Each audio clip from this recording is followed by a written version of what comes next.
Welcome back to Discover Dufferin. I'm your host, Ruby Craigie, and here with me is Ed Roman. Hello, Ruby again. Hello again, Hello. yes. Let's talk about more about your teaching. You are a teacher, a phenomenal teacher, as I've been told. Thank you. You teach the young and the old. I do. And your firm belief is that's nobody that can't be taught as long as they're willing to learn. That's right. And so long as they're willing to put the time and energy in. I mean, people come to me for half an hour every week, but I can't go to their houses and make sure, are you practicing today? Yeah. Why didn't you pick up your guitar? Yeah. Music is something that takes a lot of discipline. Right. And it takes a lot of time in order to perfect what you're doing. And there's never an end. Absolutely. Oscar Peterson once said that he would never stop learning until the day he died. So I'm a firm believer in that. Every person can be your mentor. You can learn from everybody. Right. I learn every week from my students because of my age. If a 15-year-old comes in and goes, hey, check out this new band that I've never heard of, they're teaching me. Nice. I'm learning something from them. Nice. I then have to go figure out what's going on with the music and show it to them. So again, I've learned something. Nice. So, Nice. and I love teaching. It's a wonderful way for me to keep connecting to music. Excellent. And I've been doing it for 25 years. I started teaching when I was in high school. Right. I've been at many different, I was at the conservatory for a while. I was at a lot of private schools. I was teaching privately in the city, and now I'm teaching out of our home studio, which is Black Earth Music and Pottery just up in Shelburne. Right, excellent. So what do you teach? I teach banjo. My primary instrument is the bass. So Okay. bass, guitar, keyboards, banjo, voice, drums. Excellent. So 5, 6 different instruments. What was the first instrument that you started playing? I started playing the piano, Did you? believe it or not, and it was the big thing that was in the middle of the house that Right. nobody would touch. Right. So I loved doing that, but I very quickly somehow needed to play a stringed instrument. There's this connection between strings and me that Okay. that is so much more, I don't know, integral in my own body, just the Right. way I connect. So guitar was probably when I was about 8. Okay. My dad had a secretary whose daughter that played guitar, and she wasn't using it that often, so my mom bought this little guitar, and I ended up learning on that. My Right. brother also had from the Knapsack Company, world famous, a travel guitar that travel had guitar. two fish strings on it. Right. So that's kind of how I learned, was on those 2 little fish strings, some early melodies that and finger technique and things like that. But as soon as I got to grade school and high school, I was like, music, music, That was music. it. Yeah. That was it. I think every kid grows up, regardless, grows up wanting to be a rock star. I think that's just inbred in everybody, and they all want to get the guitar or the kit, and they just pound away. I know. I think everybody knows how to play "Smoke on the Water." Yeah, I think it's safe to say that everybody knows those few notes, and that's it. That's in the Guinness Book of World Records for the most guitarists in one place at one time, all playing Smoke on the Water. Absolutely, but I think it takes a special person that actually goes beyond that and says, you know what, I want to learn. I Right. want to learn how to do that. So, what age do you think is a right age for a child to start learning? Well, as soon as they start to develop a musical identity, I Right. mean, 5 is I have 5-year-olds that I've Do taught, you? and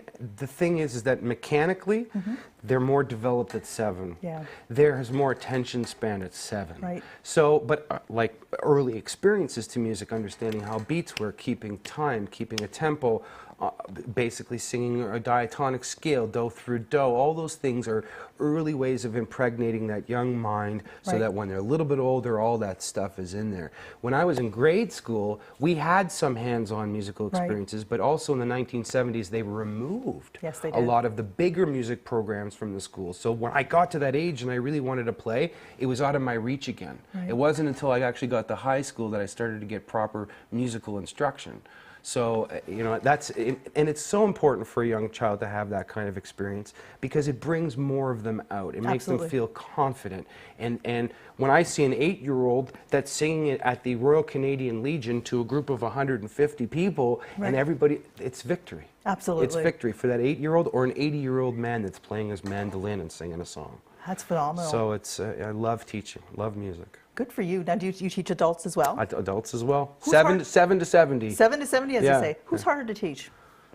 Adults. Adults? Because as adults, we have so much more in our hands.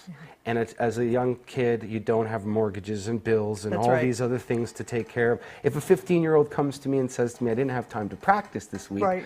I'm like, well, do you have a job? No. Oh, do you have a mortgage? No. Are you living in your parents'? Oh, okay, so why didn't you practice this Yeah. week? Yep. So, but yeah, that adult thing, and also the intimidation factor with an adult. If you Right. try to bring an adult up into a kid's recital group, it's Yeah. like, oh, I can't do that. That's kids. Right. But I encourage that there's no one level of performance. Everybody has something valid to offer. That's phenomenal. Excellent. Very well put. Very well put. Thanks. Now, have you ever had somebody come in there who knows how to play, but just wants to fine tune it, or wants to add another different element to it, and wants to get that? They've never had anybody professionally teach them, but wants to add that to it. Do you have people come in? To Absolutely, and I usually try to pose as a teacher. I've had good teachers in the past, and I've Right. had bad teachers. And what I've noticed about good teaching is nobody learns the same way.